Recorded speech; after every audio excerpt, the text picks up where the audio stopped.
Working on a 2000 Dodge Neon. I got some low kilometers on here. I think it's 148,000 K for this car.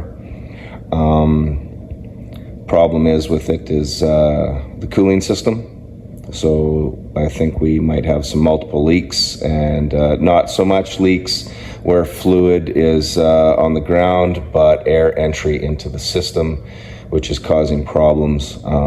You know, maybe you get a gurgling sound in your heater core. When you turn the vehicle on, you'll hear this gurgling. There's air in the system, and then you hear the fluid swishing around in there. Maybe your heat isn't working properly.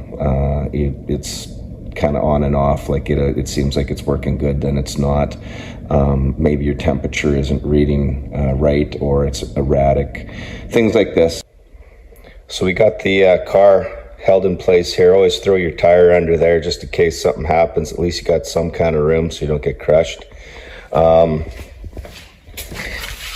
We have our jack stands under here supporting the vehicle on the frame, and then we have our floor jack supporting the engine here, because we're going to get ready to remove that motor mount. And up in here, there's one here and there's one up further, accessible on the inside, and that's these two little push pins for this splash shield. Those are the two that fasten it onto the body, and then just this lip in here just contacts it up in there. So you remove those, pop that out. Now we got a little more access at the front of the engine here. Here we are up the top of the engine. This is that motor mount that we're going to have to remove to get access down in here. You can see it's pretty tight and congested. So we're going to be removing this and this. So this is the motor mount here with the shock absorber, and this is the bracketry supporting it from the engine to the mount. We'll get that out of the way so we can get down in here. So we got this motor mount out of the way here, 18 millimeter all the way, one bolt here, one bolt that goes into this piece, which we've removed. Here's a look at it on the bench. 18 mil here, 18 mil there, and those two studs.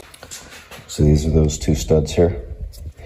So we got that moved out of the way. We took this out, that's 10 mil there for this ground and connector for these hoses that are going to our power steering pump. Now we have to rotate this to get at the bolts that bolt on the power steering pump. That's what these holes, access holes, are in there for, so you can get at it.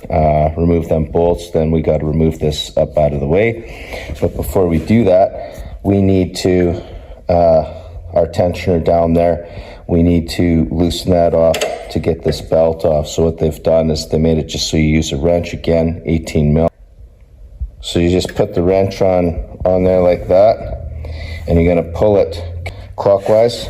So you're going to pull the wrench clockwise, which is going to take the tension off of the belt. I'll need both hands.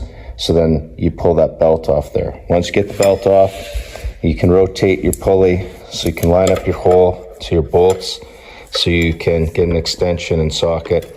Take those out to remove that.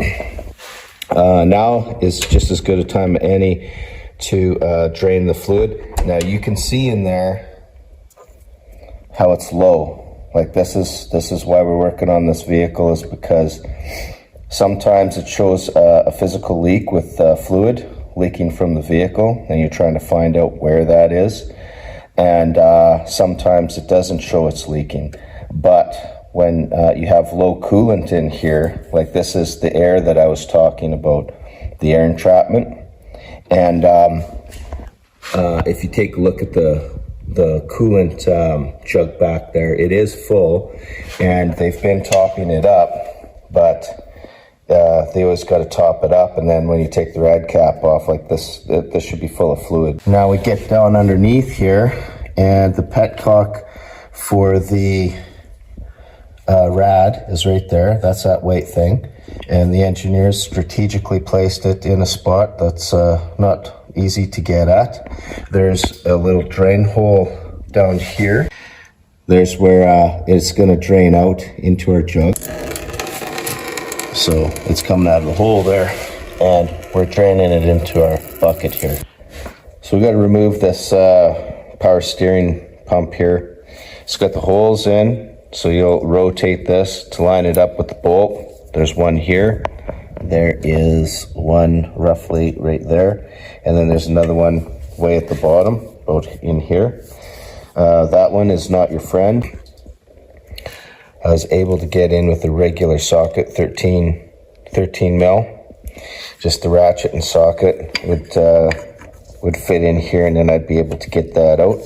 But the bottom one, it needs to be in a little deeper, and you can't use an extension on that. So what I was able to do was I just used my 1/4-inch drive reducer here with the 1/2-inch socket, and that was just enough to get that bottom bolt out. And then surprise is you've got 2 bolts on this side too, so you got one here and one there, but you can't get at those until you remove the top hose. So a couple of clamps, remove that hose. Now you can get at those 2 bolts. They're again 13 millimeter, and we want to pull this up out of the way, but we want to get that out of the way first. So we have 2 bolts on this. There's one here and one down there, and those are a 10 mil. You'll pull those out, you get that out of the way, and then now you should be able to massage this out of here. Might have to undo this, move that line back, and then we can get this up out of the way and set it over to the side. So moving forward here, down in there this is the alternator. So we've got a bolt at the top, that's about a 15 millimeter. And then on the back here, there's a bolt, and this is my ratchet wrench, and that's to loosen this off, to push the alternator this way so that we can loosen that belt. Down below, this is extension and swivel and socket. That's another 15 millimeter. Down there, that's the bottom of the alternator. You loosen that off, so then you can loosen the alternator, and you'll take the belt off of the bottom crankshaft pulley here. And then once you've done that, now you can take this bolt out. This is a Torx 55, and it goes in through here. And I think this is another part of, it comes in through there. I think that's another part of engine support. Moving on, we gotta take off this crankshaft pulley here. So this was a 19 millimeter. So you pull that bolt out. Now, originally what I did was I just faced off the end, and then I put a center hole in there so I could use the puller. And I just got a 3-jaw puller, and I'm pulling from the inside here. But what happened was, as I loosened this bolt off to use it to try and pull this pulley, it was working. But what happened was when I was tightening up, it was tightening up the bolt, and I only got so far with it, and then after that wasn't working no more. So what I did was I made this, and this ends up being this metric bolt. And then I just welded a 1/2-inch ready rod and a coupler on there. And then same thing, I just put a center, drilled the center in there for the puller.